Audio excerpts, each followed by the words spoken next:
vice president has been impeached.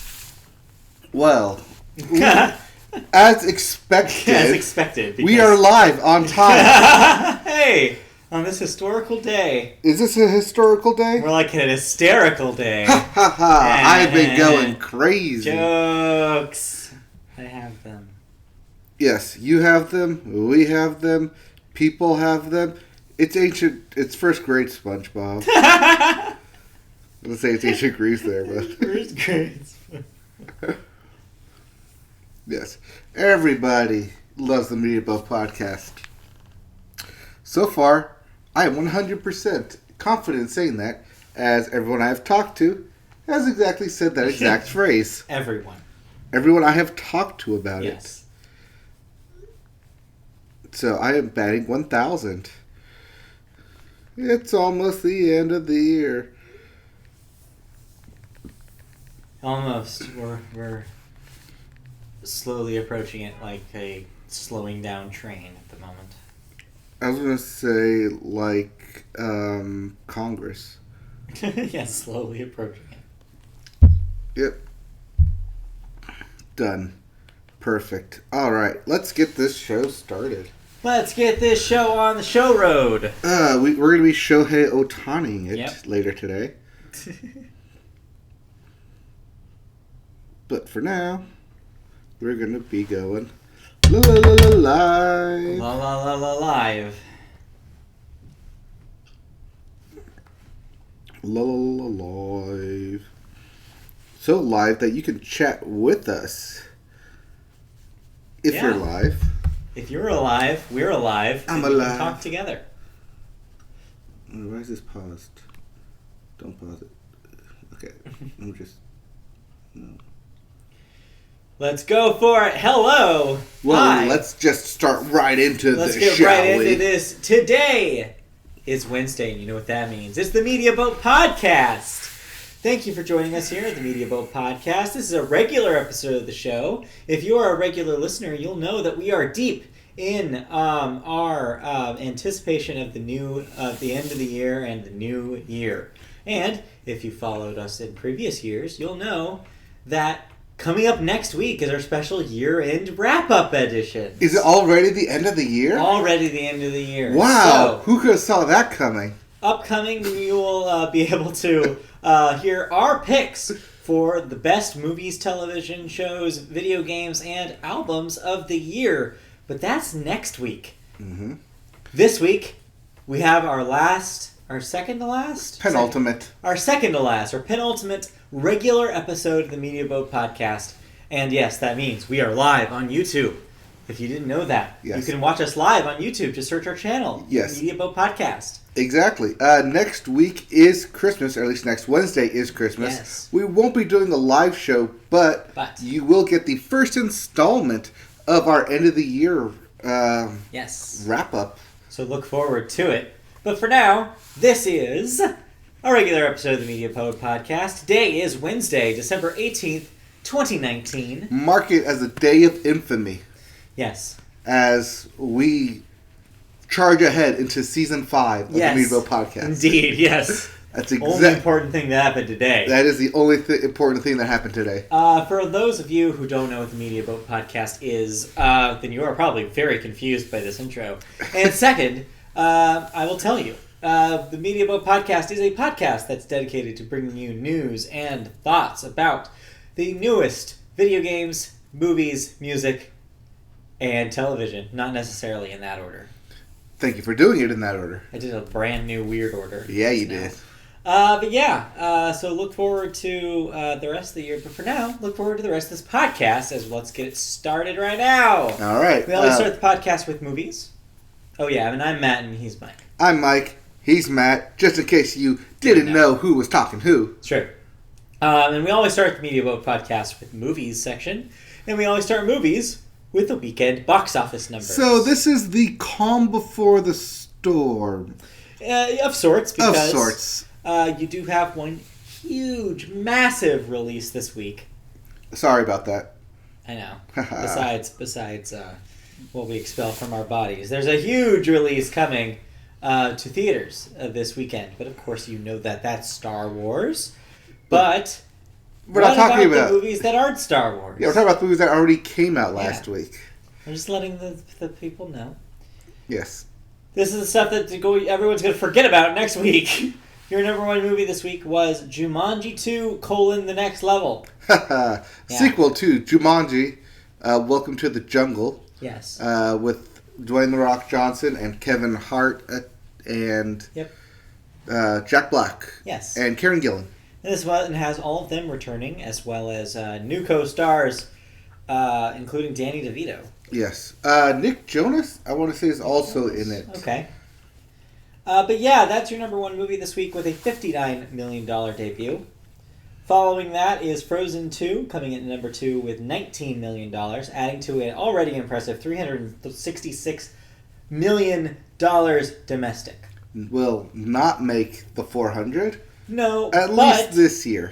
But it did already set a record. Yes. I don't know if we mentioned this last week, No, but we it did has not. set a record for the biggest worldwide animated film release in its first week. So that's pretty impressive.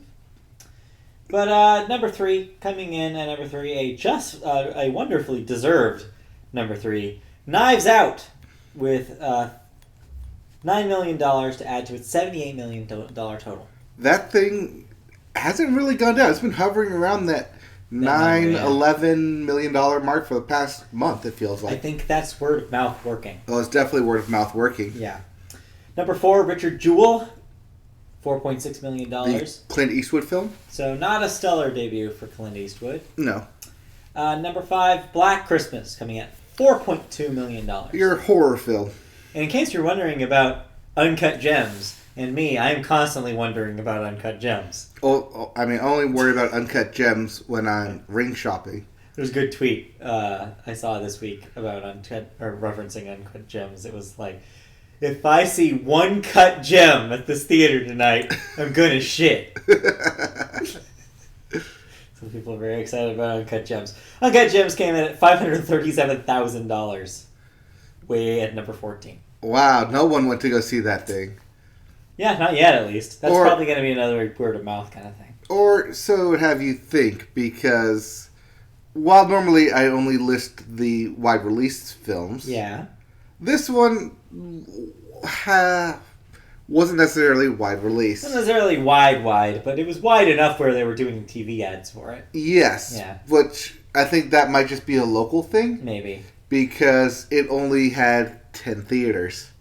Okay, so we'll give you more accurate numbers for Uncut Gems next week, where we'll get single-handedly trounced by the new release. I believe it just needed to get out before the end of the year. Yeah, probably. Right. But, as I hinted, though, your new big releases this week... I think we had one more release last week. You have the number 19, and then you have 317,000 with no name.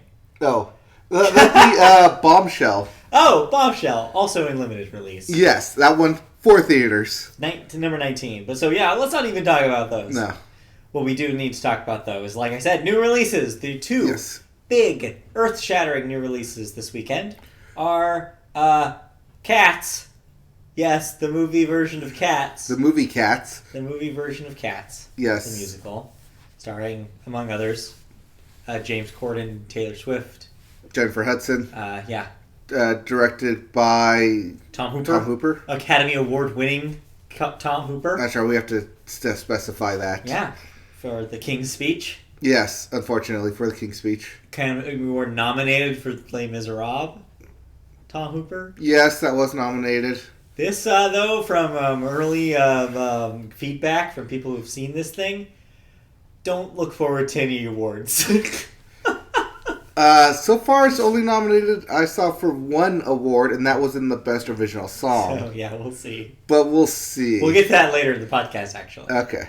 But, of course, I'm bearing the lead here, because I already mentioned Star Wars, Rise of the Skywalkers.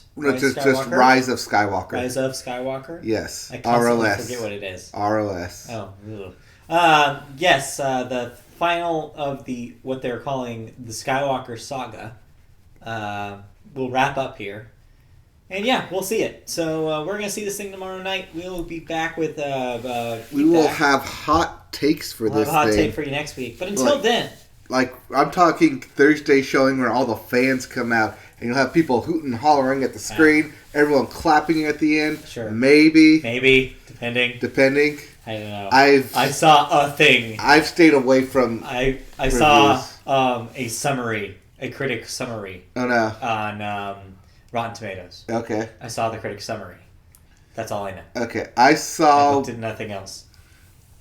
I saw one feed on my YouTube watch that said how The Last Jedi ruined Rise of Skywalker. Uh-oh. I was like, that's not how that works. That's not how that works. That's definitely not how that works. Like, that's not how that works, and that's not gonna get into that. Yeah. So I guess we'll come back next week and tell you all about it. Yes. For now, though, that's it for new releases. Do you want to do thoughts now? I want to do an over-under on Star Wars. Okay. Now, I meant to actually look this up. Yeah, I don't know how. But, because it is Star Wars in Episode 9, I assume it'll do gangbusters. Yes. I want to put the over-under at 200 million, but okay. I want to say that will go under. Oh. To 150. Okay. I will gladly take the over here. At 150? Or at 200? At 2. At 2? I will take the over at 2. Okay, you'll take the over at 2? I think what we've seen year over year the last 5 years, the numbers keep getting bigger. They don't go backwards. Right. The record keeps getting broken, and if anything's going to do it, Star Wars, over and over and over again. Now, Disney had the record earlier this year with Avengers Endgame with $250 million opening. Right. I don't think it beats the Avengers record. I don't think so either. But I think it does similar numbers. So we're going. So you want to go over 200? Over 200. Okay. I'm shocked. First of all, that you chose the under here. I've not looked at any numbers or anything related to this. All I know is that it's sold out first weekend within hours. Yeah, and I think that's and theaters hint. Added shows because of it. I think that's a hint that this is going to do real well. But it's Star Wars. It's always going to do well. Yeah, I know. Wait, how did how did Last Jedi do? Last Jedi. Because Force Awakens was at 175. It set some sort of record. I think Last Jedi was below. No, I thought it beat it, but I could be misremembering. I know overall it came in below it. Yeah. Because overall, maybe. Overall. Well, regardless, we'll see next week.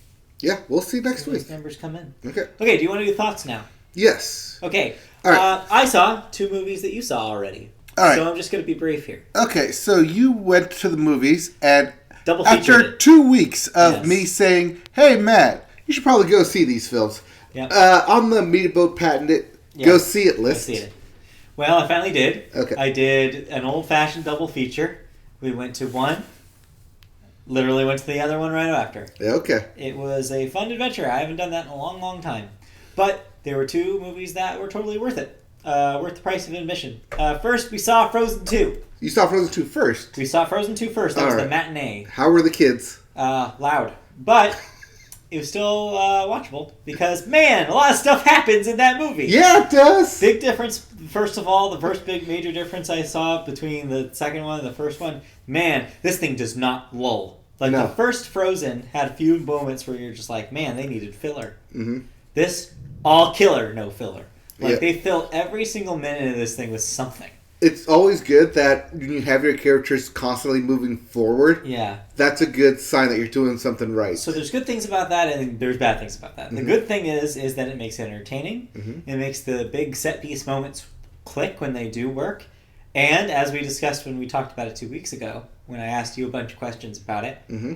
there are about 4 attempts that the movie makes at a big moment, like the Let It Go moment from the first movie. And you know what? I think they actually pretty much succeed. Yeah. I think the big moments are the best part of the movie. I think just the amazing looking set pieces and the technology on display, really impressive. Oh, yes, dope. They definitely up for their game in terms of technology here. And storytelling is no slouch either. I liked the fact that they really fleshed out the world of Frozen and made it feel like the lore mattered. Yes. But here's the catch. Okay. All of that, though, is also the side effect of you just know and you can feel it every second of this movie, how many revisions that script must have gone through. Oh, yeah. That felt like such a tortured script throughout the whole thing. They wanted to pack in so much into this movie that I think it sacrificed some of that, like, flow and rhythm. And because you're just constantly being hammered with things happening, you don't really get time to sit back and be like, but am I enjoying the story here? Do I like these characters? Who are these people? Like, the new people? It relies so much on you already being in love with the main cast from the first movie that it doesn't give you any time to really spend, like, time with them and, like, just, like learn new things about them. Well, it doesn't really start from a baseline. The baseline is you saw Frozen. Yeah, you saw Frozen, you know everything that happened. So you know what everyone is. But even then, though, the movie goes out of its way several times to remind you of stuff that happened in Frozen. So the whole Olaf sequence. Yeah, it's almost like a self-defeating kind of thing to me, where I was like, this isn't necessary. You could pretty much rely, and an audience seeing Frozen 2 has understood everything that's happened in Frozen 1. And I think that's where the executive went, well, what if they didn't see it? It's like, no, that's literally impossible. So yeah, I like, reflecting back on it, it was a fun time at the movies, and there was a lot of cool stuff happening. But man, I want to know I want to see those past drafts. I want to see what was on the cutting room floor. I want to see what they sacrificed to, like, make this just like a moment. And especially curious about, there's a song that Elsa sings in this thing that I swear, with lyrical content and with the drama of it, at some point there was a draft where she was singing to a person. Okay. That's is my it the theory. end? Is it the end one? Near the end, it's the big self-realization moment she has. There are lyrics in there where she's talking about. I mean, obviously the ice powers have always been a metaphor for something, but it's never like necessarily been clear what it is for. Right. But man, there are lyrics in this thing where she literally says, I knew the whole time I wasn't like everybody else. And I'm like, there had to be a time where there was going to be another thing that we were going to learn about Elsa. And I think the internet knew what that was going to be. Or are you privy to the whole internet theory about Elsa was going to supposedly have a girlfriend in this movie? I believe that was the initial rumors. Yeah. I'm really curious about how that rumor started, because I feel like that would have been like something they could have just inserted into the script and it would have worked perfectly. Like, I get that they ended up twisting it in the final draft, being like, oh, she discovers herself because she finds insert thing here, no, insert spoiler here, in insert spoiler place here. And, like, I can see that maybe going a different way in a prior draft, and it kind of disappoints me the way that they kind of had to fix it. Like I said, I wonder if how many executives got into this and be like, we're a Disney brand, we can't necessarily do this. I wonder. I want to say I did hear that rumor initially, or that was what the internet was championing for. Yeah. Like a year or two after the initial release of the Frozen. Right. And thus I kind of waited for the credits to see where like what we were dealing with, like, story wise. So Jennifer Lee gets the sole credit for screenplay here.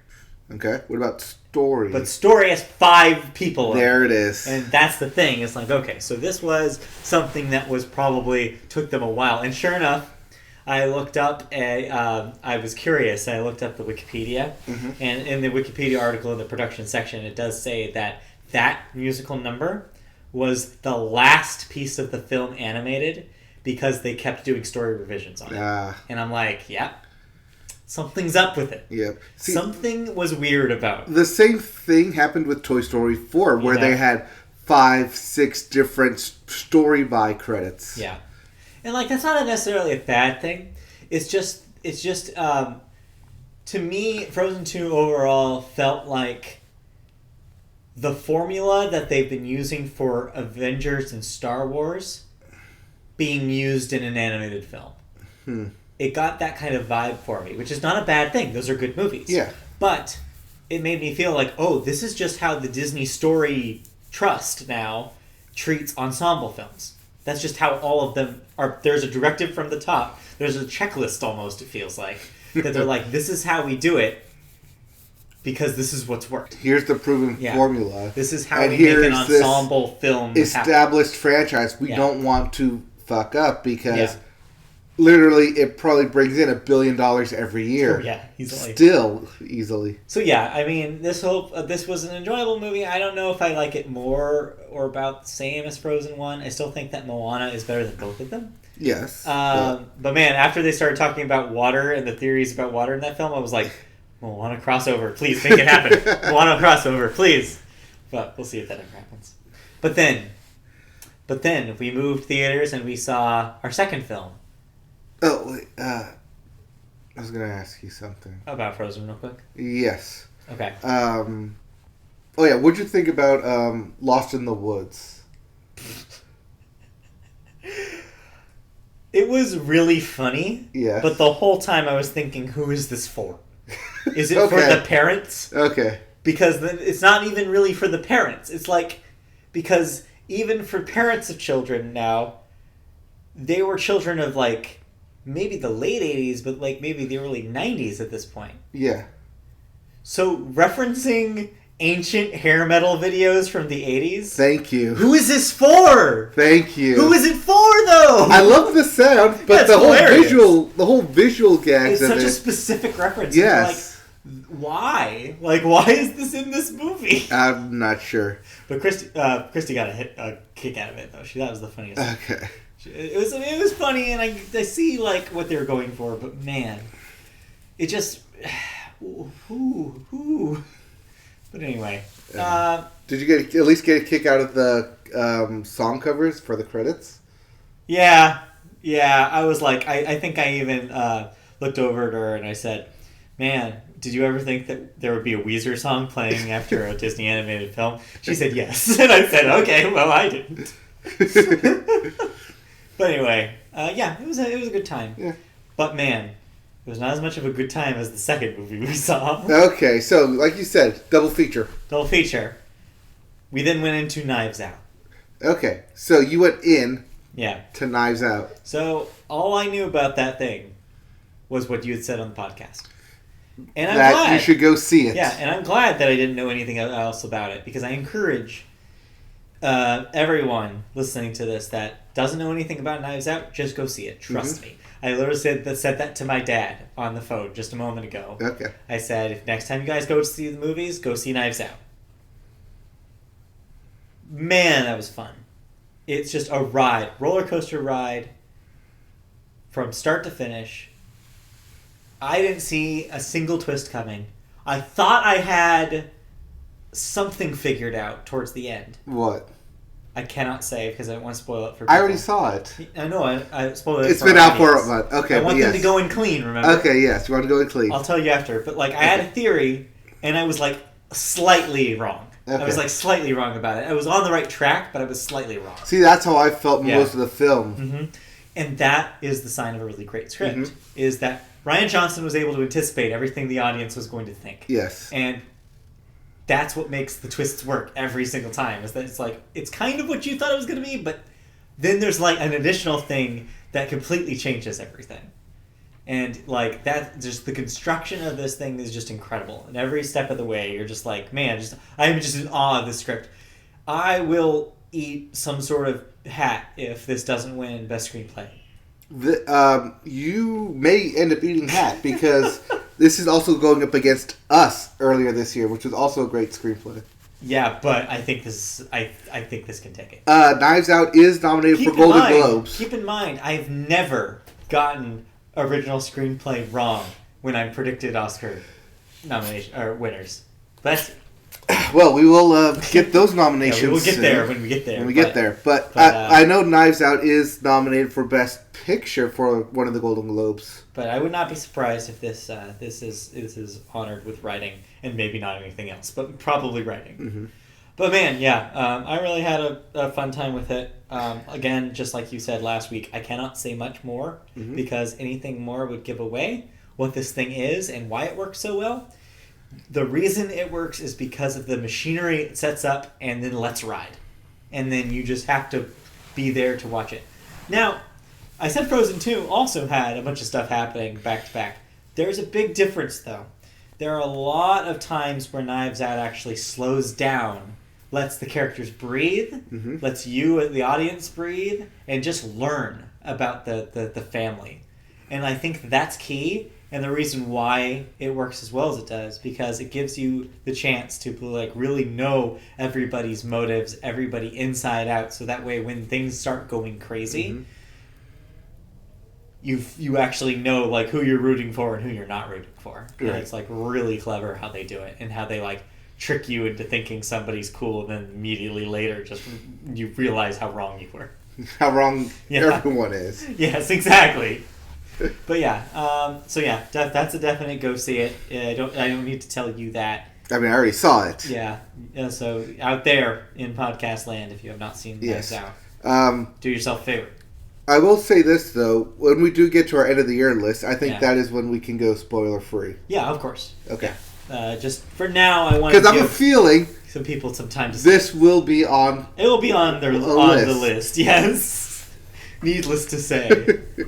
All right, cool. Now, you have this in television thoughts, but I'm going to make you talk about it now because it is a movie. Okay. You watched The Irishman. Okay, I watched The Irishman. Yeah, I know you have it it's on Netflix. The Billie Eilishman. The Billie Eilishman. It is a film, so it belongs in this segment. All right, I mean, Martin Scorsese didn't make it, even though it is on Netflix. Yeah. Okay, so, The Irishman. So what's up with that Irishman? That Irishman is a long film. It is 3 hours long. Ugh. And it makes you feel all 3 hours long. I bet. It's funny that Scorsese did this, and maybe not as funny that Scorsese did this, because it reminded me of a cross between Goodfellas and Casino. That checks out? That checks out. Because it deals with the mob. Yeah. It deals with some shady stuff. It deals with people getting hurt over it. And it deals with like one big overarching theme of power and control of power. And how you rise up to get power and how you maintain that power. And it is beautifully shot. Mm-hmm. It is beautifully acted. Robert De Niro can act till the day he dies, and he probably will because of this technology of de-aging technology that's used throughout the film. But that being said, I did notice at some parts during the film that because they use a lot of the de-aging technology, it only de-ages the face and the physical features. And not necessarily the body movement. Because at other points you can tell that's an old man kicking someone. Yeah. That's an old man trying to throw a punch. Yeah, they can't fix that in post. No, you cannot fix that in post. But that being said, the whole gravitas that he brings to the role is definitely shown throughout this film. Same with Al Pacino. He's just really, really great in this film. At first, I didn't realize that was Al Pacino. Then I realized, wait, Al Pacino is in this film, isn't he? Oh, wait, that's him. Yeah. But it's an overall good film. It's just a long film, and I think it being long actually hurts it. Yeah. Because most of the time, we don't get more information. Unlike Casino, which is also a 3-hour film, we are constantly getting more information. And we're also constantly seeing things happen to these characters that influence their next decisions. That's not necessarily the case with The Irishman.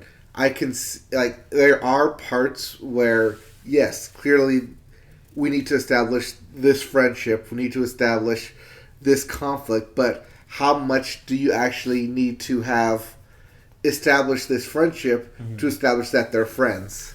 How much do we have to establish this conflict to establish there's clearly a conflict here? Right. Like I said, it's a good film. I can definitely see why it's getting all the buzz about it.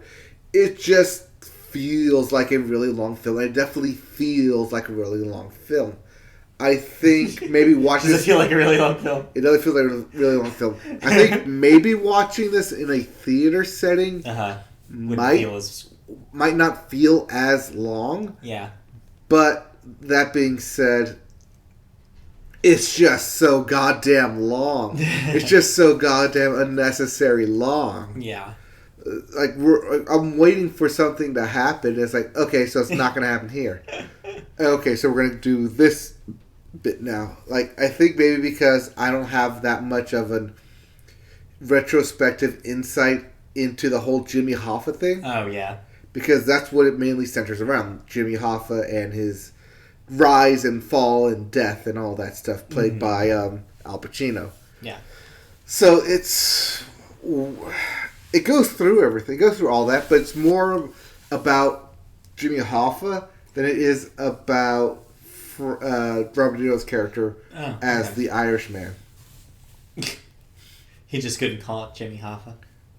Well, I don't know. I don't think so. Well, no, because like the film is about him, though. It's about the Irishman and how this basically nobody rose up through the Northeast mob. I'll just call them the mob. There's no easy way to get around that. The mob. A mob. A mob. That mob. Some mobs. 3 mobs. And basically how they worked it to intertwine it with Jimmy Hoffa and why Jimmy Hoffa was a big name, how they got into his inner circle, and how they presumably caused his death. No spoiler there. Jimmy Hoffa's dead. One of the great big mysteries of where is Jimmy Hoffa's body. Right. This film attempts to answer all of that. It is based off a book, off the biography of the Irishman, of Frank. Yeah. But it's just so goddamn long. Like I cannot get over how long this film is. I'm noticing that. So stream it, but with caution, because this thing is long. And it feels long. It's shot great. It's acted beautifully. Like, top notches everywhere. Yeah. Except in the editing, because it's so damn long. Yeah. So in the patented media boat scale, you were required to say stream it. I have to say stream it, because it is a streaming thing. But I also have to say, prepare yourself. Because 3 hours of this thing is long. And it's not like Avengers where it's 3 hours, but it's a good 3 hours. It doesn't feel like 3 hours. Yeah. No. This makes it feel like 3 hours. And that's just because it's also Scorsese's style of drawing stuff out, letting things linger, letting things play out, letting the actors live in that scene and have it drawn out longer than you normally would, or than you would cut it. But having that drawn out also makes you feel more for the characters. Mm-hmm. Yeah. But again, how much do I need to feel for them to get across what you're trying to say? I feel like the conversations we're having on all 3 movies that we talked about this podcast are all very different ideas of what pacing a film should be like. Yeah, they are. So let this be a lesson to you, audience.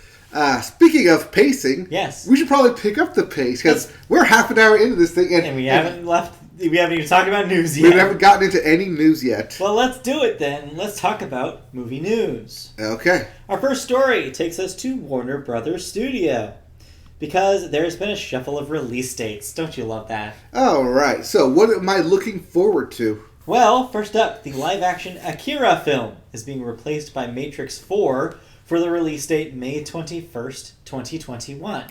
So that's in 2 years. Well, I guess... Do we want to start calling it 1 year since it's a year, basically, at this point. All right. But yeah, this is kind of surprising, considering Matrix 4 was only just announced about a couple months ago.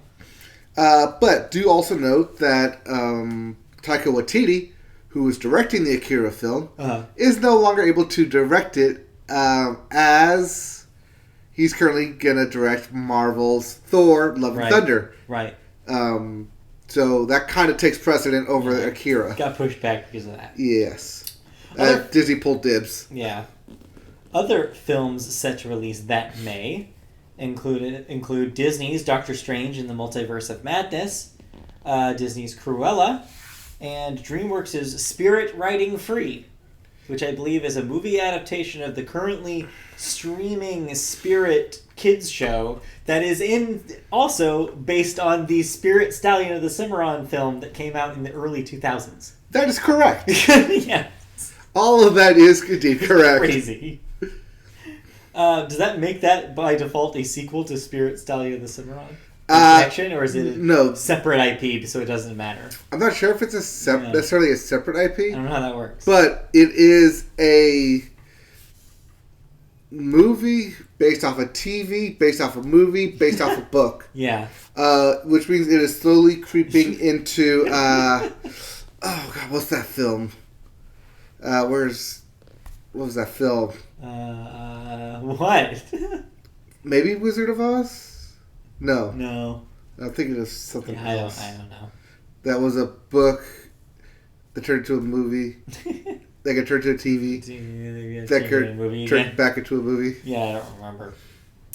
But yeah, Warner Brothers also announced that the Flash solo film will have a July 1st, 2022 release. Okay, so that's 3 years in the future. Further in the future, with Ezra Miller reprising his role from Justice League. We're assuming Ezra Miller will look the same. Yeah. But also probably not. Hey, CG exists. Yeah, CG exists. We saw the de-aging in The Irishman. The other DC film getting a release date is Shazam 2, set for April 1st, 2022. No, that is not an April Fool's joke. Nope. Although I'm sure they will make April Fool's joke on that film. In addition, an MGM co-produced Sesame Street film will move to January 14th, 2020, the Martin Luther King Jr. holiday weekend of next January. Mm-hmm. That's exciting. I didn't know that was coming up, but that's coming up very soon. Next January, 2021. You have 2020 here, so... For what film? For the Sesame Street film. That can't be right, because I've heard nothing about this. I've heard nothing about this, too. So, let's just say this is probably a typo. It might be 2021. And lastly, The Conjuring, The Devil Made Me Do It. Yeah, it did. This is the 4th film in the Conjuring franchise. Will be released September 11th, 2020. That is next year. Yes. With Patrick Wilson and Vera Farmiga once again reprising their roles as the Warren siblings. So look forward to that. All those movies and more in the coming years. Yep. Warner Brothers getting out early on this release date. Yeah, good to do it ahead of time. Yeah. This also secures it's putting their footprint down for the next 2 years. Yeah.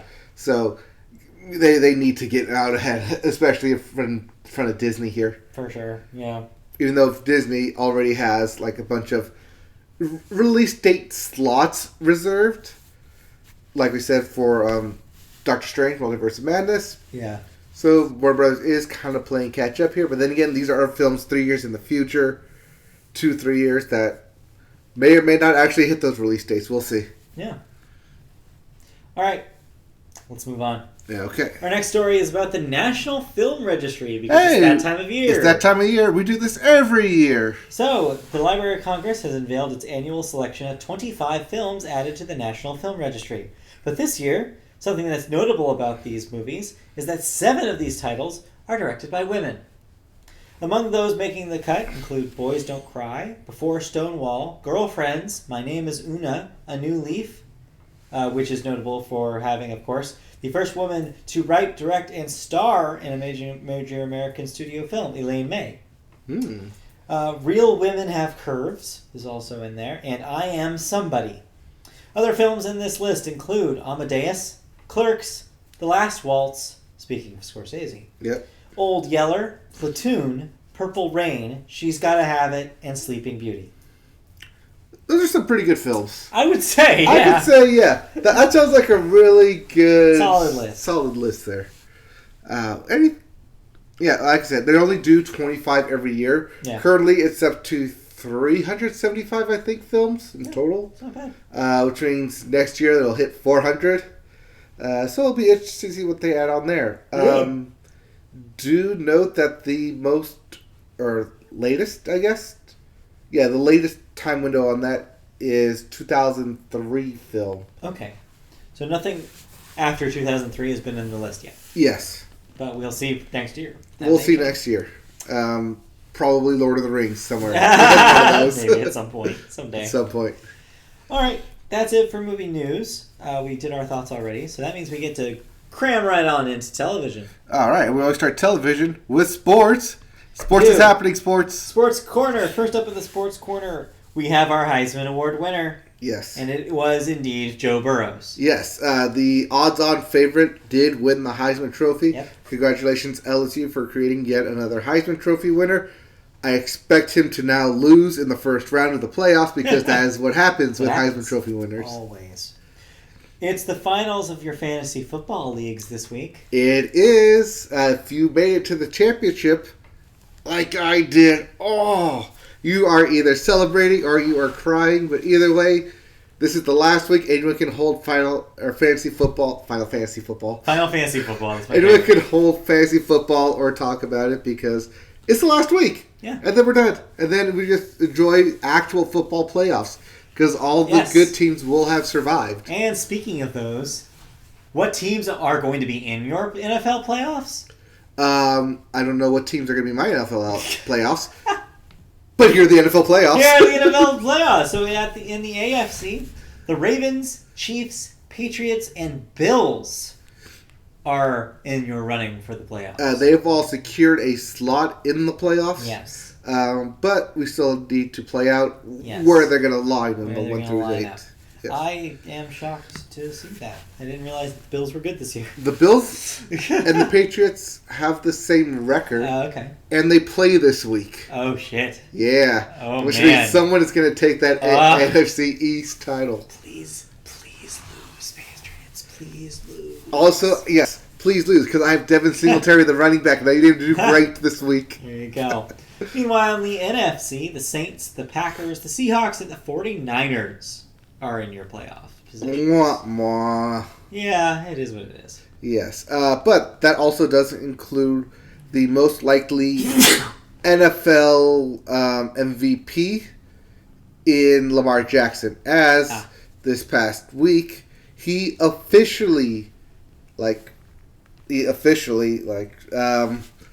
has the most rushing yards for a quarterback, passing Michael Vick. Yeah. At over 1,050 yards. Wow, jeez. Closing in on 1,100 yards, rushing as a quarterback. That's pretty crazy. It is definitely crazy. So, who do you think are the favorites going into these races here? Drew Brees is actually the favorite because Drew Brees on Monday night set a record, passing both Peyton Manning and Tom Brady for the most touchdown passes by a quarterback in the NFL. Good for him. Yeah. I was talking about teams, though. Oh. Yeah. No, Saints are... Yeah, the Saints? Yeah. Okay. It's Saints and Baltimore. Okay. The Niners were in the talk originally, but they've slipped they haven't looked as well the last two games. But man, I would love to see a Deep South Super Bowl. A Deep South? Yeah. Falcons? Or... I mean, a South Super Bowl, I guess. With who? If it was Ravens Saints. Do you know where Ravens are? Maryland, Baltimore, Maryland. Yeah, that's not the South. That is the South. No, it's just not the South. It's South-ish. It's East. It's like Mid-East. No, that's like the South. It's like Washington, D.C. That's not the South. Look at maps all day. I know where Washington, D.C. is. Anyways, 2 weeks left of the regular season. Week 16 is up here. We will see everyone play, and we'll have the clearest picture of who gets first round byes. So expect week 17 for not everyone to play, as teams who are already in the playoffs or teams who get those byes won't be playing all their players, which is why fantasy football ends at week 16. Cool. Well, we will see in the coming weeks. Yep. All right. Anything else in sports before we move on? One quick thing in sports. I heard this on the radio today. A woman has beaten a man in professional... I was going to say, is that the end of that sentence? Period. Full stop. In dart throwing. In the International Dart Championship in Germany. Cool. Yeah. It's neat. Yeah. I heard that. I was like, oh, that's neat. It's like a Billie Jean King thing. Yeah, a little bit. Yeah. With darts. With darts. Yes. I think that's all I have for sports. Okay, let's move on then into television news. So here's a couple of stories that are only kind of related to television. Yes. Must have been a slow week. It was definitely a slow week. We're in the end of December here. Yeah. It's a slow-ass week. Stopped caring about TV. Pretty much. All right. Our first story takes us to the good old United Kingdom, specifically Britain. As you may or may not know, if you follow world events, they elected I would say new, but they elected the same Prime Minister, Boris Johnson. Gets another term. Boris Johnson was not elected initially. No. Yes. But people said, I like what he's saying, which is all wrong and poppycock. It seemed like just not enough of the young people showed up to vote, and thus we got the old fogey so take notes, people, for next year, everyone. But the new Prime Minister is looking at abolishing the TV license fee once the recent election is finalized. Now, this is a UK thing. Yeah, specifically. Johnson suggested that the license fee, which is guaranteed to continue until at least 2027, was a general tax that could no longer be justified when other media organizations had found other ways of funding themselves. The TV license fee, in case you're not British, is a charge to watch live TV, including BBC channels. It's what keeps the BBC on the air, because it is funded by that tax. Yes, it is funded by viewers like you. Literally, but not voluntarily like PBS is here. Yes. It is 100% something that your tax dollars pay for in Britain. Mm-hmm. The BBC has multiple channels and generally higher quality programming because it doesn't have to cater to advertisers, which has always been the argument for why public media matters. Mm-hmm. The BBC says it will have $270 million less to spend if the government makes good on this license threat. So if this pulls, they might have to pull content, they might have to lower quality standards, or they might have to figure out alternatives because it'll be very, very hard to run the BBC like they've had. Yes, and do note that this is regular BBC programming, not just BBC News or their... it's everything. It's everything. It's BBC. Your Downton Abbey. This is your BBC News and your Doctor Who. Yeah, and your Doctor Who. Yeah. It's everything. And Luther. Yeah, and your Luther. So think about Idris Elba when you're voting. Just think about Idris Elba. Actually, you know what? If you're doing anything, just think about Idris Elba. It'll make you feel better. Yeah, Trust he me. does. It works for me. Anyway, let's move on to a similarly gross man, but here in the United States. Ah, yes. Mr. Weinstein. All right. So after 2 years of legal battles, Harvey Weinstein and the board of his bankrupt film studio have reached a tentative $25 million settlement agreement with dozens of alleged sexual misconduct victims in the suits that we've discussed here on this podcast. A deal that would not require the Hollywood producer to admit wrongdoing or pay anything to his accusers himself. Yeah. Bum, bum, bum. More than 30 actresses and former Weinstein employees who have all accused him of offenses ranging from sexual harassment to literal rape would share in the payout. The bill would be paid by insurance companies representing the producer's former studio, but because the business is in bankruptcy proceedings, the women have had to make their claims along with its creditors. The payout to the accusers would be part of an overall $47 million settlement intended to close out the company's obligations. The criminal charges are still ongoing, and his trial begins in January. This is simply settling these separate civil lawsuits against him. Right. That's the big caveat here is that even though it says that he admits no wrongdoing, that's in these individual civil cases because he's choosing. No, to this settle. is part of the class action lawsuit. These individual class action lawsuit thing. Mm-hmm. Yeah, right. Which is separate. That's what it is. The actual criminal case, which is taking place in New York, is still ongoing, and there he is when he will go to jail. Yeah. So I heard some NPR reporting about this on the radio, and they were quick to point out that not all the women that were involved in this class action suit have signed and agreed to this. Some are basically saying, well, no, this is not good enough. I refuse to basically take the money when he's basically not admitting fault and that he's not paying out of his own pocket. But, as mentioned, more than 30 people did sign this and agreed for the payout. So I guess it's the question about whether or not you believe that there will be some sort of payment later, or if you just want to take money now. Right. It's also meant to set up a fund for any future victims who decide to come forward as well. Yeah. Supposedly. Right. But also because this was leveled against the studio and not him himself is why it's going through the insurance. Right. Because it's basically obligations of the studio, not obligations of the man. Right. Himself. So, yeah, I don't know. This is kind of obviously this is a half step. It's not... it's good that some of the women and people that were accusing him are getting some sort of compensation, but it's not enough. It's too little, and it's sucks that it's done in a way that doesn't end with him actually losing anything out of this. Yeah, it was company proceedings that were already happening. Well, he didn't lose any money because it got paid through insurance and the company. Yeah. And he didn't have to admit anything at fault here. So, yeah, all we can hope for is that the trials don't go his way. Mm-hmm. But we'll find that out next year. All right, that's it for that story, which means we get to move on. Unless you have any television thoughts this week. I do have television thoughts this week. Okay.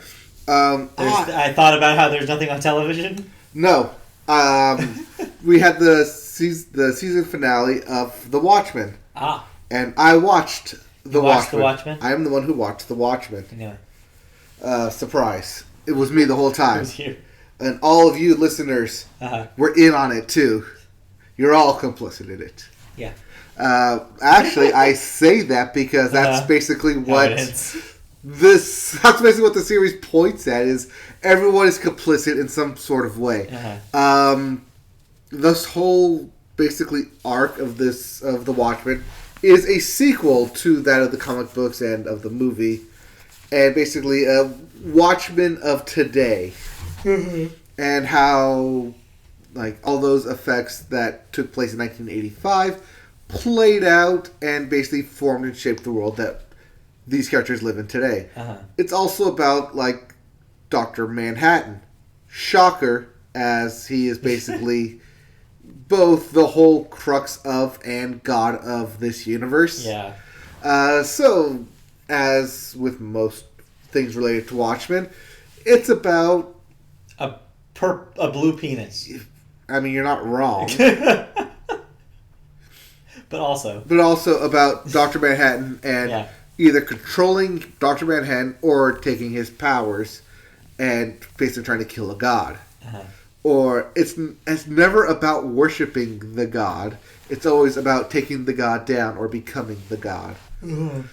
Which is both weird and yet cynical at the same time, and I loved it for it. This whole thing has a lot of twists and turns thrown throughout it, and it weirdly gave the exact personification of what Dr. Manhattan perceives time. And it's funny that you can do that in a TV setting where you can have both flashbacks and flash forwards happen at the exact same time. Yeah. And only in a TV/movie setting, in a cinematic setting, because that's how he experiences time, whereas everyone else doesn't. It's just linear.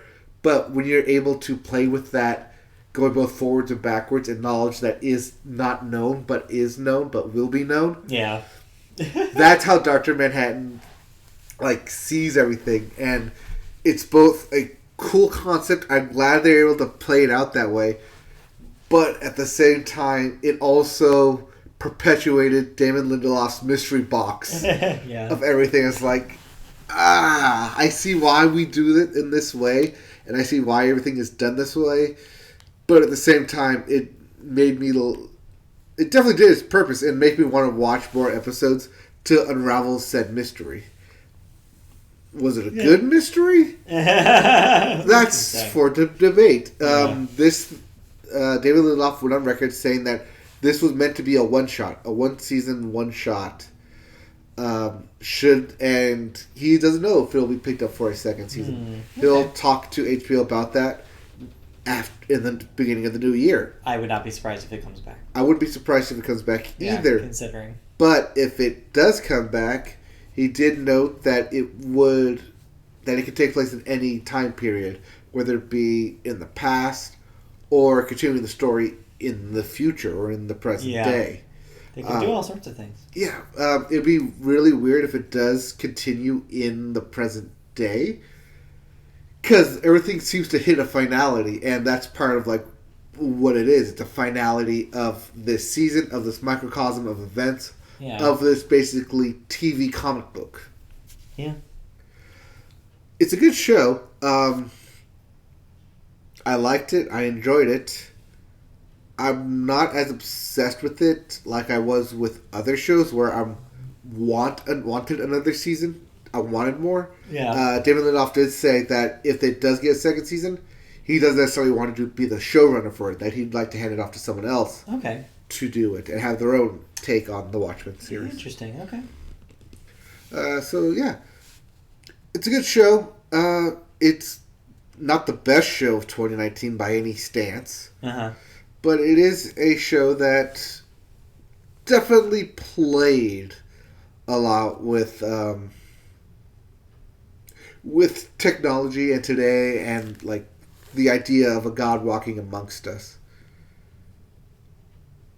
It's good. It's good. It's a good show. Yeah, I've heard very mixed things. Yeah. I feel like people... It's hard for me to say you need to watch this. Yeah, I feel like people on this thing are either extremely negative or extremely positive. Mm-hmm. And I'm like, I don't know if this is good or not. If it's extremely negative, I have a feeling that's because it directly attacks heavily into conservative views and radicalization. And like what it means to have these strong beliefs without necessarily having any proof.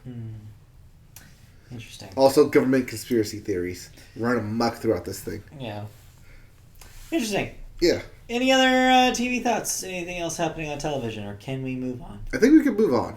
All right. Cool. Let's talk about cancellations and renewals. Okay. What am I no longer watching? A lot of stuff, apparently. Although there are some stuff that you will continue to watch. Such as, on Comedy Central, they're renewing Good Talk with Anthony Jeselnik for the second season. I have a feeling he had a different show before that. I think he did, yes. Prime Video is bringing back Marvelous Mrs. Maisel for a fourth season. Its third season just premiered this week. Mm-hmm. Brockmire on IFC will be getting a fourth season, but it will be its last. Aww. Yay? I don't know. How do we feel about Harry Shearer yet? That's not Harry Shearer. That's Hank Azaria. That's Hank Azaria. The other one. The other one. How do you feel about Hank Azaria? Yeah. I don't know. People like him. Okay. On ABC, they've canceled Reef Break after one season. Whatever that was. Apparently I don't know. Netflix is bringing back Special for a second season. It's so special. Yeah, apparently. CBS All Access has renewed Star Trek Picard for a second season before its premiere. I guess there's a lot of buzz about it. So another order. We'll see. And Daybreak on Netflix was canceled after one season. I want to say that was based off the movie of the same name of the vampires. Right. And lastly, Van Helsing. Its fifth season will be its last on Sci-Fi. Also about vampires? Also vampires. I think Van Helsing is a vampire? Van Helsing kills vampires. He's a monster dude hunter. That you call in to kill the monsters. Yeah, I know he's a monster hunter. Yeah, he's Monster Hunter. Yes. World. Anyway. And 2 and 3. That's it. For cancellations, renewals, one death this week. Although that's not true. There's one that you missed that I'll mention. Okay. But Chewy Bravo, Chewy 63, a Mexican-American actor and TV personality. Was in things such as Chelsea Lately and After Lately. He was Chelsea Handler's basically go-to comedian. Okay. He was on the show whenever she would mention Chewy or shout out to Chewy. Okay. It was in reference to him. I think he was also a producer on the show. Okay. Interesting. Yeah. The one you missed is French New Wave star Anna Karenina died. You mean Anna Karenina? No, not the Russian novel. Oh. One less N. Anna Karenina. Karenina. Anna Karenina. Anna Karenina. Yeah, she was in a lot of French New Wave stuff in the 60s. She did the occasional acting thing after that, but she's mostly known for that period of time. But yeah, Okay. one of Godard's go-to actresses back in the day. Okay, I may have seen that name and thought Yes. the Anna Karenina thing. No. Yeah, not to be confused with Anna Karenina, Yes. which is the Russian novel. Right. That's probably why I saw it and didn't put it on it. Very different. Yeah. All right, moving on.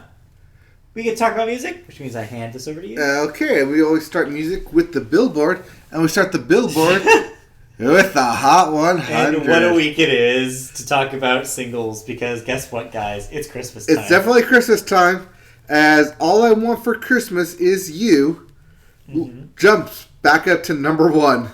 You say back, but we'll get to that later in news. Well, I mean, it was at number 2 last week. Yeah, we'll get to something about that, about the significance of that in our news. Yes. At number 2, we have Circles by Post Malone. Yep. Number 3, The Christmas classic. Rockin' Around the Christmas Tree Yeah. by Brenda Lee. Yes. Number 4, Someone You Loved by Louis Capaldi. And number 5, Good as Hell by Lizzo. So yeah, a mix of those Christmas classics and the current hits. Rockin' Around the I Christmas know. Tree. Yeah, top 5 single. Wow. Literally from... That's how you know it's Christmas time. from a long time ago. I would say 50 years? Yeah. Roughly? Yeah, Yeah. roughly 50 years ago. Okay. What else? For the Billboard 200, your albums chart, What do we got? we have Please Excuse Me for Being Antisocial Okay, well. by Roddy Ricch. 2, Who? Who? By The Who. Oh. 3, Romance by Camila Cabello. Yep. 4, Hollywood's Bleeding by Post Malone. And 5, Bad Vibes Forever by XXX Temptation. Yeah, another posthumous Mr. album. Tentercoin. I thought Juice WRLD would get a bump here. No. Apparently, that will be next week. That'll be next week. Remember, it's always delayed by a week. Yes, So I think thought the this was results the of delayed that week. streaming crazy stuff, I think we'll see it next week. Okay, I thought Either that was... or the Christmas stuff was just so strong that any gains it had just were knocked off by the Christmas stuff. Okay. So yeah. Well, if you don't like those albums, that sucks, because... There's nothing coming out this week. There's nothing coming this week. There's nothing coming next week. Yeah. We will have no new albums... For the rest of December. For the rest of the year. So yeah, I'm sorry if you needed something to listen to, but if you need a guide to what to listen to, well, in our year-end wrap-up specials, we'll do a whole one about albums, and we'll tell you the best albums of the year. Yes, you'll just have to wait a little bit to hear our thoughts on albums of the year. Yes. But we still have news to cover. We do. And as you mentioned, as you tried to hint at, yes. Mariah Carey's Yes. All I Want for Christmas Is You is in the news. Well, although most pop fans probably assume it's reached the milestone years or decades ago, Mariah's holiday staple, All I Want for Christmas Is You, is the number 1 song in the country by official acclamation for the first time in its 25-year history. Yeah. Topping both the Rolling Stones songs charts and the Billboard Hot 100 this week. It's the longest stretch of time that a song has taken to reach number 1 on the Billboard side. When All I Want was originally released back in 1994, it wasn't even eligible for the magazine's Hot 100 because it wasn't commercially available as a physical single at the time. Though, it made it to number 6 on the Hot AC format and to number 12 in overall airplay. Yeah. But nowhere close to number 1 until this week. No, it didn't even crack the top 5 back then. Yeah. After it was finally deemed eligible for the Hot 100, after a good number of years, it reached its peak on the chart last Christmas season at number 3. Yeah. As we noted, because Pentatonix would goddamn run everything. But yeah, I mean, this is pretty cool. And another story that came out of this is, I guess, co-writer of this song who wrote it with Mariah Carey, apparently was in the did an interview and talked about how I guess they don't talk anymore. Like they're not even on good terms, but he was saying congratulations to her and that he was happy to see the song finally get a number one spot. He's probably still bitter that it never reached number one. But yeah, 25 years after its original release. Pretty crazy. I'm not going to wait 25 years for a number one release. No. Or at least hold my breath that long. But it's Mariah Carey. She can hold her breath for a very long time. Yeah, she can. It is surprising that it never hit number one. No, never. I mean, it is. The rules were different back then. You had to be a physical single in '94 to be counted as a single. And it's not like things are now where everything's digital. Right. Yeah.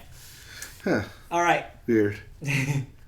All right. What else do we got in music news? In other music news, we should probably talk about Mariah Carey. Talk about the Academy Awards. Or the Oscars. In the music section. Weird, huh? Yeah. It was a slow music week. It definitely was. Well, the Oscars shortlist was revealed today. Yes. Outlining remaining contenders in 9 categories, which included Best Original Song and Score. And that's what we're talking about here. Yep. Credit the music branch for offering a few surprises in its choices for the year's Best Song, including no fewer than 5 from Disney movies. And 3 from documentaries. Yeah. The 300-member music branch chose 15 songs from 75 entered this year and 15 scores from an eligibility list of 170. Both lists will be whittled down to 5 each when voting for the nominations, beginning January 2nd. Nominees will be announced on January 13th. There's your date. Yep.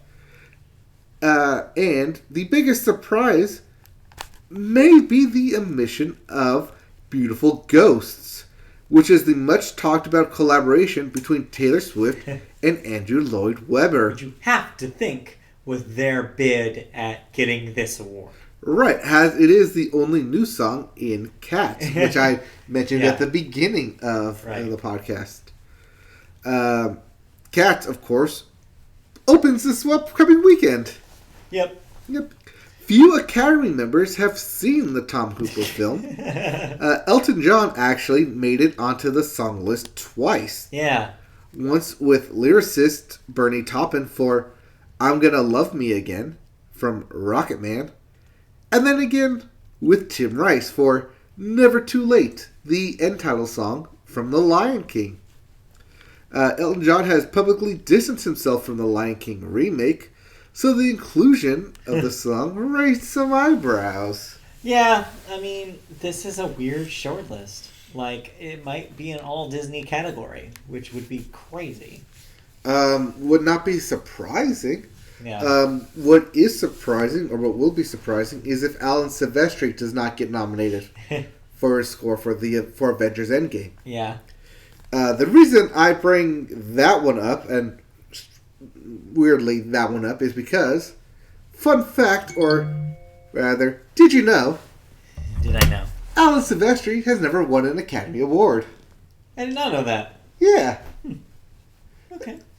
I believe he's been nominated. Yeah. But he's never actually won. Oh, weird. When you think of all the scores he's done he's done over the a lot year. of scores over the years. But yeah, never actually won an Academy Award. Could happen. Yeah. I found that out by watching one of the best films of the year and listening to the commentary. But I'll get to that.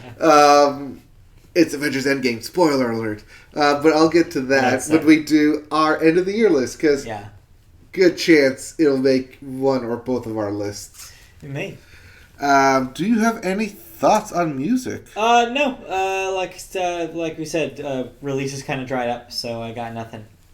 I've got nothing too. Like you said, we're literally in the last 2 weeks of the year. Yep. All music lists have been submitted. You have your top 5s, your top 10s, your top 100s. Yep. Songs of the year, album of the year, albums of the decade, because we're in 2019. Yep. So look up for all that if you're at all interested in any of that stuff. And you know what else? What is just like that? Video games. Video games, and we start video games with new releases. And just like music, there are none. There are none. Sorry. Yes. Play what you got. Yep. So if you're looking for that Christmas holiday thing, it's already been released. Go buy and play it. Yep, exactly. But hey, that means we can move right into the news then. Sure can. And first up was a bit of a shocking news. Yeah, a bit of a kind of year-end surprise from one of our favorite video game companies. Yes. Sony has announced a new official attachment for the PS4's DualShock 4 controller, aka the back button, which is a customizable accessory that will be releasing in February next year for $30. Oof, $30. What is this thing going to get me for $30? Well, find out. Well, the DualShock 4 back button attachment slots into the controller's headphone jack and provides 2 extra touchpads on the back of the device, which can be mapped to any of the 16 potential actions that can be traditionally performed via the game's pad face, buttons, and triggers. It's your hotkeys. It's your shortcuts. Yeah. In addition, the back button features an inbuilt OLED screen that represents real-time information on the assigned actions for each of the touchpad's buttons, while a headphone jack at the bottom of the attachment ensures you can still listen to your games free of background noise while playing. PlayStation claims that the back button is highly customizable, allowing you to create, save, and switch between 3 different profiles, so you can swap between controller configurations depending on the games best suited for each playstyle. Yeah. The product releases on February 14th, 2020 worldwide, which happens to be the same year as the release of Sony's next-gen console, the PS5, and its accompanying controller, yet to be officially named, but probably will be, the DualShock 5. So, I don't know how I feel about this thing. It seems like Sony needed an answer for the Microsoft Pro Controller for the Xbox One, and this is what they came up with: a cheaper alternative that was optional, where you could accentuate your controller experience with a slightly more customizable option. The thing that I have a problem with is, though, hiding it on the bottom of the controller and putting an OLED screen that literally is just for a readout about what your buttons do. All of that seems kind of like a waste. It's also on the bottom of the back, so you can only touch it. You're not going to be looking at it. It'll be kind of hard to touch. Part of me is like, yeah, this is a great idea in theory, but in practice, is anybody going to use this? Yes, professional gamers. You know why? Okay. Because one of the big problems that Sony has had, and why they don't like crossplay, is because of Fortnite and Rocket League.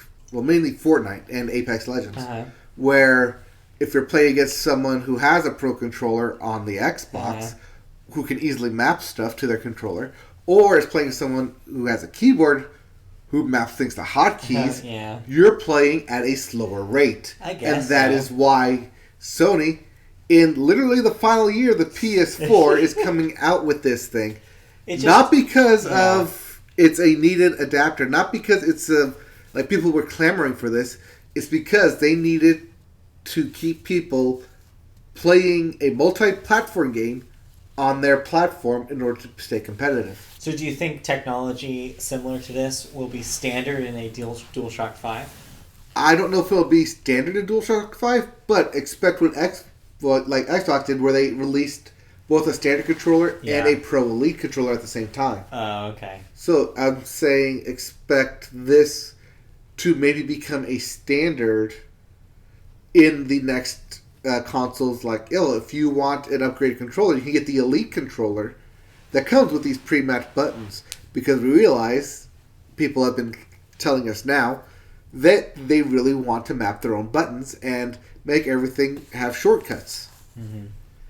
Yeah, I don't know. I'm still a little mixed on it. I will be really interested to see when this starts going out to press and some press outlets get to actually try this thing out. Mm-hmm. I'm mixed because it is coming at the end of the PS4 cycle, essentially. Yeah, I'll be curious if this is something that actually feels comfortable to use and practical to use, or if it's something only for the most elite of elite. Like I said, I think it's something for the elite of the elite. Might be. Much like the, what was it?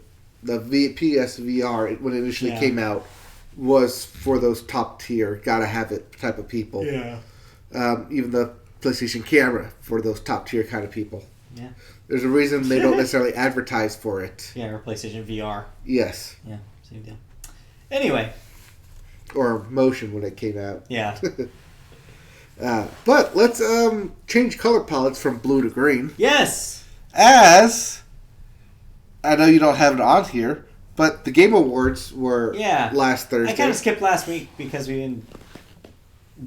I feel like that was big enough news where, it probably got to most of our audience.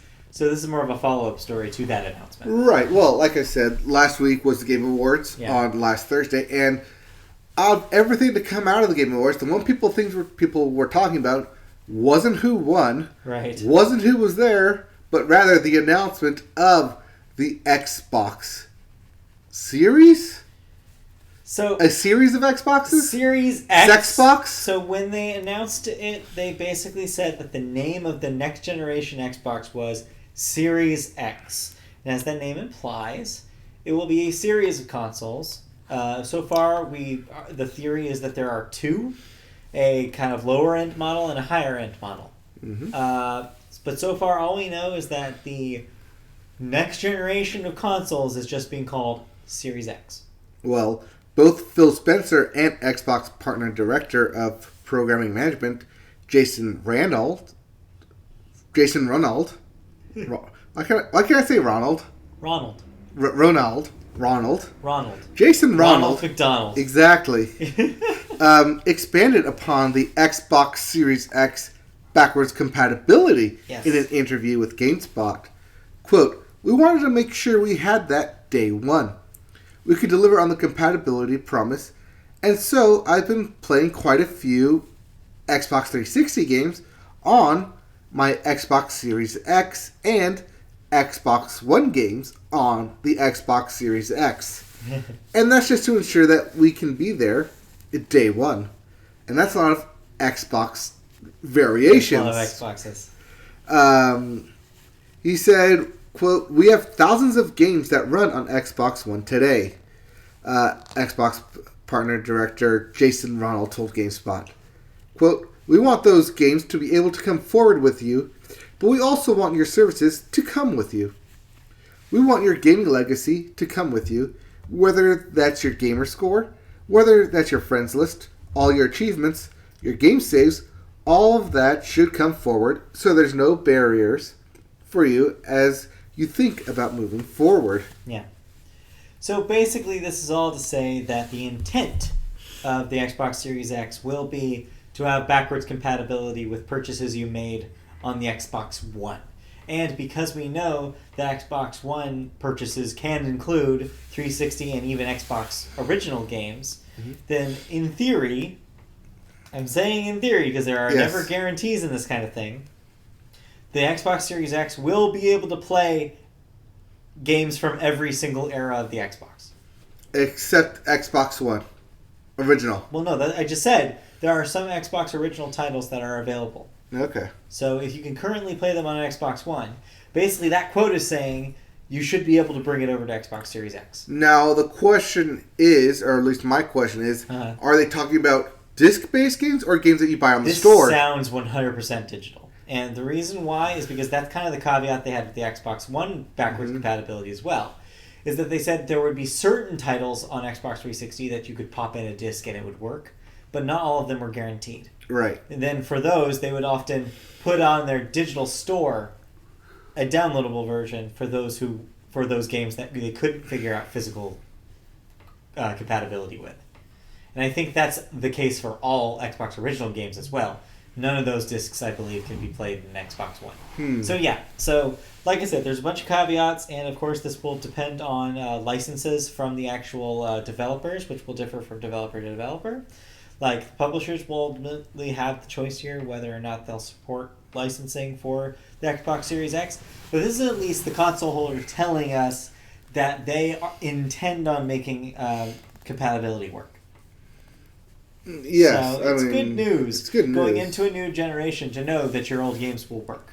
Yeah, it's good news, but like I said, if I have a collection of Xbox games sitting here, Yeah. am I going to be able to play these disc-based games? I would bet. Also, am I going to have to re-download these Yeah. games, like Well, Red yes. Dead Redemption 2, You'll definitely have to back re-download. onto the hard drive? You will definitely have to re-download all the games. But as for the discs, I bet your discs from your Xbox One collection will work. But I don't think anybody can guarantee 360 get discs will work. Okay. But yeah, it's good news, especially that they're getting ahead of Sony and getting this established before Sony has said whether or not PlayStation games will be. Right, because I think PlayStation may want to push their online service, PlayStation Now. Yeah, depending. Right, because that's a subscription service. We will see, certainly. But as for this Xbox Series, I think we're going to have kind of what we had with the 360 version, where there was the Arcade, the Pro, and the Elite. Yeah. Where those are going to be the series. They're going to be either your regular disc-based, your premium disc-based, and then your disc-less Xbox as well. This Xbox has no disc.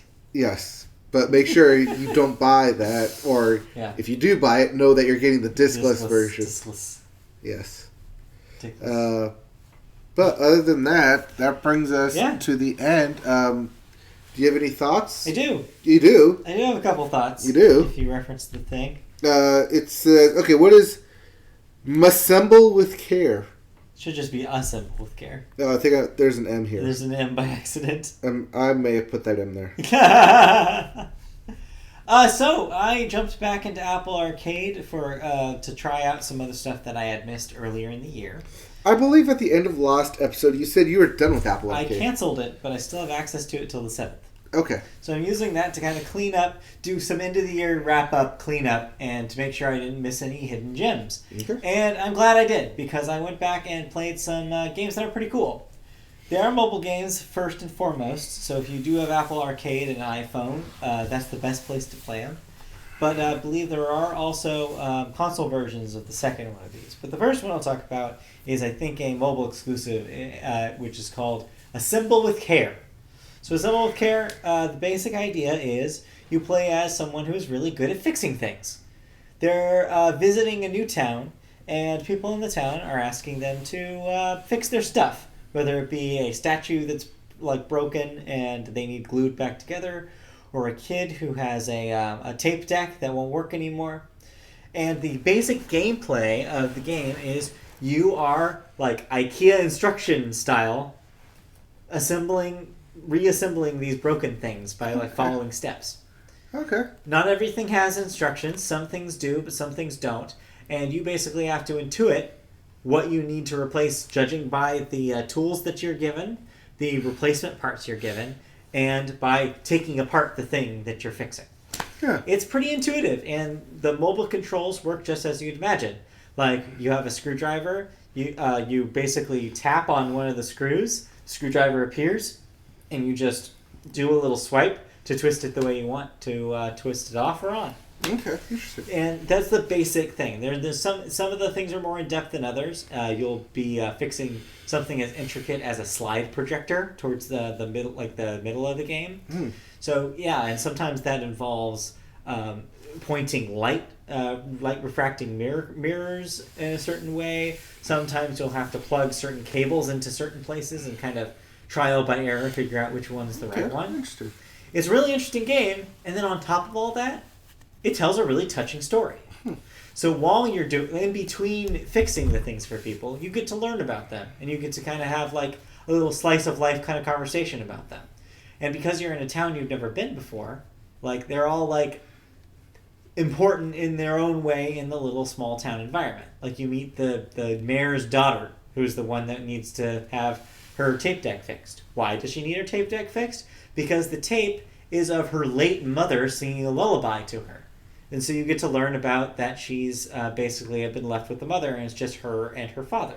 Then you meet her father, who is the mayor, who is putting on a food festival in town. Okay. And he has his own issues because he's concerned about raising her without a mother and spending as much time as possible instead of being at work all the time with her. So it's this very, like, touching story that's happening all while you're fixing people's stuff. And it brings, like, extra meaning to the name Assemble with Care, because you're not just assembling physical objects, you're also helping people assemble their life, put their lives back together. It's very cool. It's not a very long game. I believe I probably spent like an hour and a half finishing all 12 levels of it. Oh, okay. So it's a real bite-sized kind of movie-length experience. It's free on Apple Arcade if you're a member of that. So if you're not, and if you have an Apple device, I recommend getting the free trial and try it out. And I believe it is one of the ones that's compatible for Macs as well if you have a Mac. Okay. But I don't know if it's available on any other storefront. I didn't see it on Android. Yeah, I don't think it is. The way you described it reminded me a lot of Lumo City. Oh, yeah. City? It's similar to that. Yeah. But yeah, if you like interactive fiction and if the idea of putting something back together seems appealing to you, this game is right up your alley, and I recommend it. Second game, I also played on my iPhone through Apple Arcade. That is, I believe, available on other platforms, including Steam, is NeoCab. Okay, so is this a cab in the future? Yeah, exactly. It is. You are a cab driver in the cyberpunk future California. Haha. So this is a cyberpunk future that has imagined that rideshare is pretty much dead, and that is dominated by a company called Capra, which has a fleet of self-driving cars that drive people around. You, instead, hate Capra because you used to work for a Capra company. Imagine Capra as like a Google equivalent. Yes. Or Tesla, if you will. Equivalent. Like a Elon Musk kind of So I used to work at Tesla. company kind of thing. Exactly. But now you work for NeoCab, which is a competing company that still believes in people driving cars. And you are one of those drivers. So it is a simulator of you basically being like an Uber or a Lyft driver where you're picking up passengers. You are not doing any physical driving in this game. This is not a driving game. Instead, it is 100% dialogue based, and you are just choosing the conversations with your passengers. An additional layer here is it's also telling a story about the driver, you. You are also new to the area. You're basically moving into a city for the first time, in with your best friend. And a whole storyline starts about you and your relationship with your best friend, kind of running parallel to the stories of your passengers that you pick up. So as you go, you learn more and more about the world that you're in, about Capra, the company, about your company, NeoCab, about your history, about your relationship with your best friend, about how that's evolving and or not. It's another really good example of like a good interactive fiction kind of thing. Mm-hmm. If you're like that kind of game, it's a lot of reading, but if you're ready for that, it's a lot of fun. It's a really interesting world that they've created. One thing I will say that's really cool about it that I did not expect is that it has a motion meter concept in it, and this is like something I've seen done similarly in other interactive fiction, like the Twine game Depression Quest, where depending on your character's mood, which is shaped by the conversations you're having, you will have additional dialogue options, or some dialogue options will be inaccessible. Okay, now you know I love my dialogue trees. For example, if you are pissed off, like if one example is an early passenger brings up Capra, you get pissed off that they are defending Capra, and you're visibly angry. You have a bracelet on you that is like a mood bracelet that glows the color, a color based on your emotion. If it is glowing bright red, then you are angry. Ah. So you'll see that bright red anger meter come on, and you'll be like, oh. And you'll try to select something reasonable, like to try to calm the person down or something. and you'll literally have a monologue, like a bit of dialogue, like inner monologue come up and say, I'm too angry to try to be nice to him right now. And you'll only be able to say the mean thing. And depending on how the conversations play out, you might never see that because you may not have gotten mad in the first place.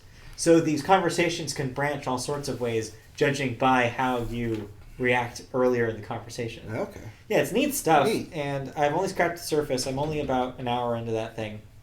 And I don't know if I'm anywhere close to the end. So I don't know how long this game is. But yeah, what I've played so far is really compelling, and the world that they're creating is really cool. So if that sounds appealing, check that out. Also on Apple Arcade. But yeah, like I said, I believe there's a Steam version of that as well. Okay, interesting. Yeah, it's cool. Neocab. Neocab. Neocab. Not to confuse with Neocats. No, Or or Neopets. Neopets. Very different. But yeah, that's what I played this week. Okay. I think that does it for us, and I didn't play anything new this week. All right, then I that think does it for video games. That does it for us, the Media Boat And Podcast. that does it for this week's Media Boat Podcast. And that actually does it for our live broadcasts of the year. Thank you for watching us live. If Unless you did want to this do year. live next week, maybe? We'll figure it out. We'll see. Figure something out. So for now, this would be our last live broadcast. So thanks for tuning in. If you did, if you want to tune in the year 2020 and watch us live, you can do so for Season 5. Just go to youtube.com, search Media Boat Podcast, and you'll find our page. If you want to see the first time we go live in January, sign up, subscribe, and click that bell, and you'll get notifications as soon as we go live. If you want to hear us in audio form, though, you can do that anytime, and you can catch our year-end wrap-up shows that way as well in the coming week. There, you can just search Media Boat Podcast in your podcast catchers, and you'll be able to have access to all those things as soon as they go live, as well as our weekly show. You can also find us on social media. On Twitter, we're at Media Boat Cast. On Facebook, search Media Boat Podcast, and you'll find our page there. Like and comment. You can find us on twitch.tv/MediaBoat when we're playing video games. Maybe in the new year we'll play something new for you. Who knows? You can also catch us, maybe some playoff football, maybe in Madden if you want to. I probably will. Yeah. Because I know once the playoffs start rolling, Yeah. I'm going to be doing some like day of games. Who's going to win? Yeah, that'd be fun. So yeah. Speaking of. You can also find us on patreon.com/MediaBoat if you want to help us out with money. You can donate as little as $1 a month. And even that little amount of money can help us and make this show even better. So consider donating with your tax refund in the new year. If you want. That'll be it, I believe. I think and if you want to email us, mediaboatpodcast@gmail.com is where you can reach us. You can feel free to ask us questions, give us comments, feedback, anything you want will be available there. And that will do it for this week. You will hear us next week. You will not see us, but you will hear us next week with another edition of the Media Boat Podcast. For now, signing off for 2019. Yes. Also, be sure to check out our end of the year lists as we wrap up 2019, moving into 2020. Yeah. And season 5. Thank you all. We'll be back next week. Next week. Okay. Bye-bye. Bye.